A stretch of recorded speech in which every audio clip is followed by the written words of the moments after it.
Welcome to simple learning. आज हम CTET जुलाई 2019 Urdu language 2 paper 1 solve करेंगे, जिससे कि आपको सीटेट एग्ज़ाम की तैयारी में डेफिनेटली हेल्प मिलेंगी। इसके पहले हम सीटेट जुलाई 2019 लैंग्वेज 1 सॉल्व कर चुके हैं, जिसका लिंक आपको आई बटन में और डिस्क्रिप्शन में मिल जाएगा। तो चलिए शुरू करते हैं। हिदायत: नीचे दी हुई इबारत को पढ़िए और दिए गए मुतबादिल में से किसी एक मुनासिब तरीन मुतबादिल का इंतखाब कीजिए। सवाल नंबर 121 से 128। मिर्ज़ा को अपने ख़ानदान के इस ज़वाल का पूरा एहसास था, मगर इसको रोकना इसके बस की बात न थी। अलबत्ता जहाँ तक ज़ाहिरी रख-रखाव का ताल्लुक था, मिर्ज़ा इसमें ज़रा सी कोताही भी न होने देता था। इसके दिल में न जाने क्यों यह ख़्याल बैठ गया था कि ख़ानदान का वक़ार कायम रखने के लिए दुरुस्त मिज़ाजी और तहक्कुम लाज़मी है। इस ख़्याल ने इसे सख्त दिल बना दिया था, मगर यह दुरुस्ती और सख्ती ऊपर ही ऊपर थी। अंदर से मिर्ज़ा बड़ा नर्म दिल था और यही हमारी दोस्ती की बना थी। एक दिन साफ पहर को मैं और बरजीस कद्र अनारकली में अपनी शानदार मोटर में एक मशहूर जूते वाले की दुकान से सलीम शाही जूता खरीद रहे थे।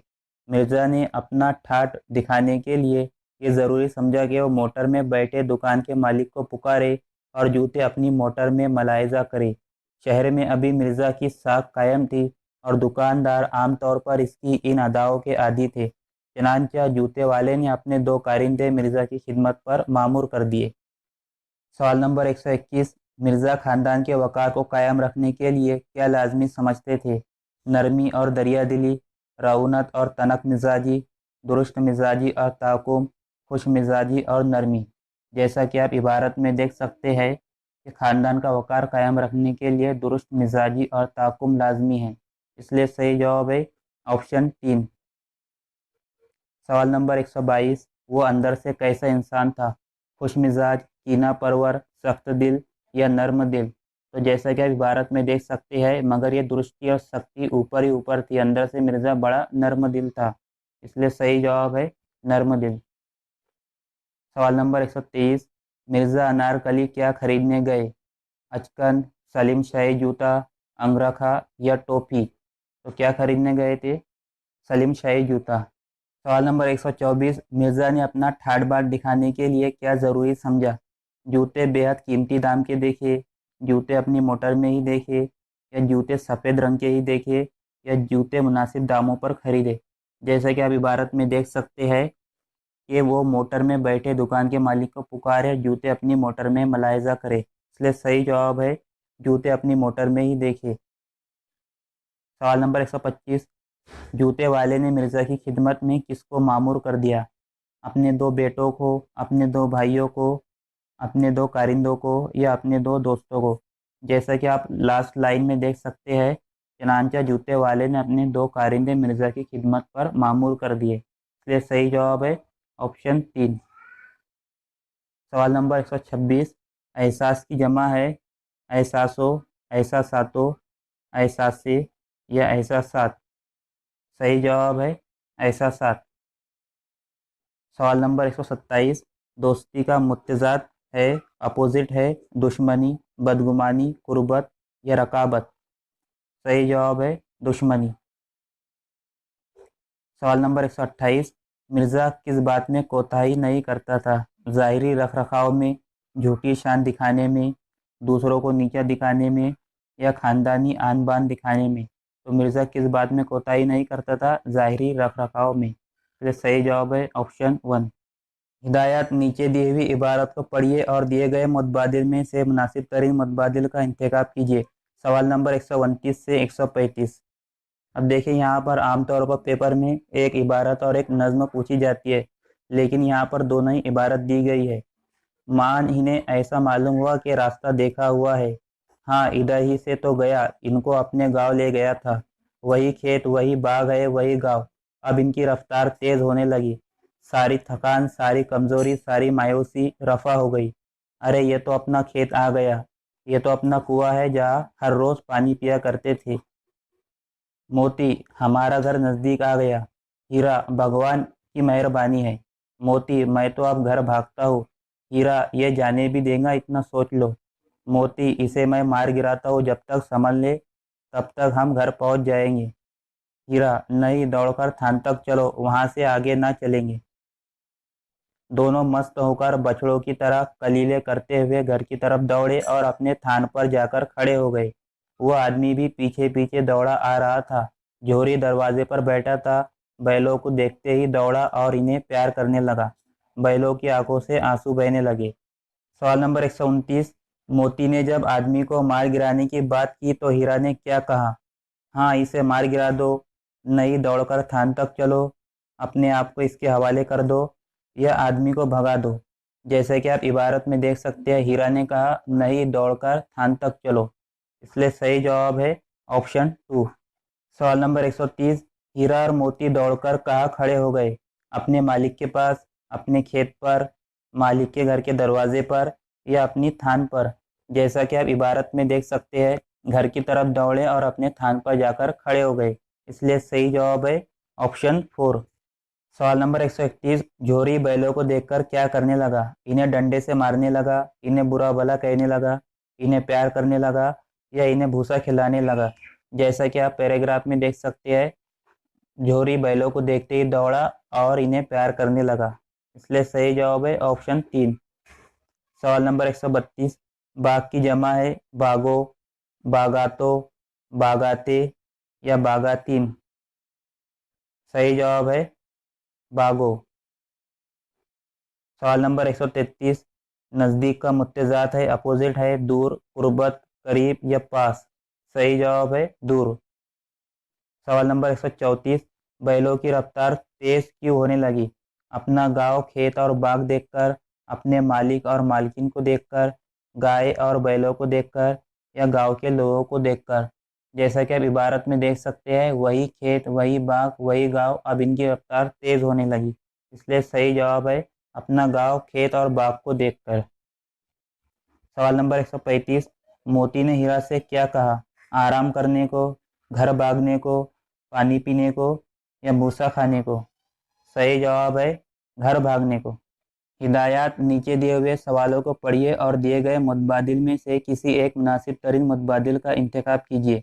सवाल नंबर 136 था 150। सवाल नंबर 136। उस्ताद चौथी जमात के तलबा को किसी मौजू पर आज़ादाना तौर पर लिखने की हौसला अफजाई कर सकता है, अगर मौजू मुताल्लिक हो समाजी मसाइल से, कौमी सालमियत से, ज़ाती ज़िंदगी से, या माहौलियाती मसाइल से। जैसा कि आपको पता है, चौथी जमात के तलबा छोटे होते हैं तो वो समाजी मसाइल पर या कौमी सालमियत पर इतना अच्छी तरह नहीं लिख पाएंगे। वो किस पर अच्छी तरह लिख पाएंगे? अपनी ज़ाती ज़िंदगी पर। इसलिए सही जवाब है ऑप्शन 3। सवाल नंबर 137। ज़बान की गैर रस्मी आमोजिश में कौन शामिल है? ज़बान की तजुर्बागाह, घर का माहौल, ज़बान का तरबियती मरकज़, या स्कूल? सही जवाब है घर का माहौल। सवाल नंबर 138। तलबा से पढ़ी हुई कहानी को दोबारा बयान करने के लिए कहने से उस्ताद को क्या जांचने में मदद मिलेगी? जहानत, समझ, तलफ़ुज़, या इमला? तो उस्ताद को क्या जांचने में मदद मिलेगी? बच्चों की समझ। इसलिए सही जवाब है ऑप्शन 2। सवाल नंबर 139। लिखने में दिक्कत या परेशानी को कहते हैं डिसलेक्सिया, डिसग्राफिया, डिसकैलकुलिया, या dysphoria? Dyslexia means reading disorder, जिसमें बच्चे को पढ़ने में दिक्कत होती है, जैसे बच्चा साको वास पढ़ता है। इस तरह dyscalculia means inability to solve mathematical problems, जिसमें बच्चे को नंबर समझने में, मैनिपुलेट करने में और मैथमेटिकल कैलकुलेशन करने में मुश्किल होती है। Dysphoria means state of agitation, यानी इस्तेराब या घबराहट, जिसमें बच्चा डिप्रेशन में होता है, घबराहट में होता है और वो बेचैनी फील करता है। डिस्ग्राफिया मीन्स राइटिंग इम्पेयरमेंट, जिसमें बच्चे को लिखने में दिक्कत होती है। इसलिए सही जवाब है ऑप्शन 2। सवाल नंबर 140। पढ़ने का मतलब सिर्फ लिखे हुए मतन की अदायगी नहीं है, बल्कि ये भी अहम है कि एक अच्छे मुकर्रिर हो, मतन के माना समझे, नए अल्फाज और जुमलों की साख्त की आमोजिश हो, या नए अल्फाज की अदायगी में हायल परेशानियों पर काबू पा सके। सही जवाब है मतन के माना समझे। सवाल नंबर 141। इस बात की सिफारिश की गई है कि इब्तदाई दर्जात में बच्चों की तालीम मादरी ज़बान में होनी चाहिए। क्यों? इलाकाई ज़बानों को फ़रोग देने के लिए, फितरी माहौल बेदार करने के लिए, बच्चे कोई ज़बान नहीं समझ सकते, या बच्चों में तख्लीकियत को फ़रोग देने के लिए? सही जवाब है फितरी माहौल बेदार करने के लिए। सवाल नंबर 142, पहली जमात की ज़बान की नसाबी किताब नज़्मों और कहानियों से शुरू होती है और इसके बाद हुरूफ तहज्जी आता है। इस नसाबी किताब में किस अंदाज़ नज़र को अपनाया गया है? ऑप्शन है नीचे से ऊपर, ऊपर से नीचे, इंज़िबाती या दरसियाती खाका। सही जवाब है ऊपर से नीचे। सवाल नंबर 143, दर्जे झैल में से कौन सा बयान दुरुस्त है? पहली जमात के बच्चे अंग्रेज़ी बिल्कुल नहीं जानते, बच्चे तजुर्बात का एक खजाना लेकर स्कूल आते हैं, बच्चे जब स्कूल आते हैं तो वह एक खाली स्लेट की तरह होते हैं, या बच्चों को बहुत से अल्फाज रटाने के बाद ज़बान की तालीम देनी चाहिए। तो देखिए यहाँ पे ऑप्शन 1, 3 और 4 ये तो गलत है। तो सबसे सही ऑप्शन कौन सा है? बच्चे तजुर्बात का खजाना लेकर स्कूल आते हैं। सवाल नंबर 144, एक बच्चा अपनी ज़बान कुदरती तौर पर खाली जगह करता है, सीखता है, नकल करता है, हासिल करता है या तक़वियत पहुँचाता है? सही जवाब है हासिल करता है। सवाल नंबर 145, दर्जे झैल में से किसका शुमार वसूल करने के महारतों में होता है? सुनना और बोलना, सुनना और पढ़ना, पढ़ना और लिखना या पढ़ना और बोलना?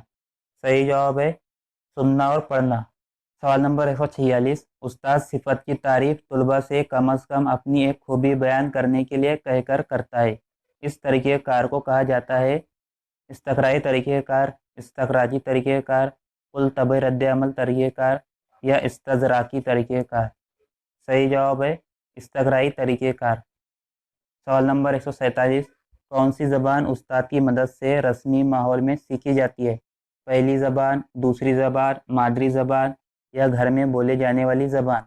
उस्ताद की मदद से कौन सी सीखी जाती है? दूसरी ज़बान। सवाल नंबर 148, उस्ताद नन्हे तलबा को नए अल्फाज की तदरीस के लिए हकीकी अशिया का इस्तेमाल करता है क्योंकि हम सिर्फ अशिया की मदद से नए अल्फाज की तदरीस कर सकते हैं, या ये लफ्ज़ों के सही तलफ़्फ़ुज़ की तदरीस में माविन होते हैं, या तलबा जो चीज़ें हकीकी ज़िंदगी में देखते हैं इनसे मरबूत करने और अपनी ज़बान में अदा करने में माविन होते हैं, या नन्हे तलबा मुजर्रद फ़िक्र के अहल नहीं होते हैं इसलिए हकीकी चीज़ें इनकी बेहतर आमोज़िश में माविन होती है। तो ये सवाल ऑफिशियल आंसर की के मुताबिक गलत दिया गया है। सवाल नंबर 149, ज़बान की दरसियात में अदब को शामिल करना चाहिए क्योंकि यह मस्तनद ज़बान की तदरीस और आमोज़िश का ज़रिया है। यह तलबा को तनकीदी गौर व फ़िक्र का मालिक बनाता है, यह तलबा पर नसाब का बोझ कम करने में माविन होता है, या ये नए अल्फाज को सीखने में तलबा के लिए माविन होता है।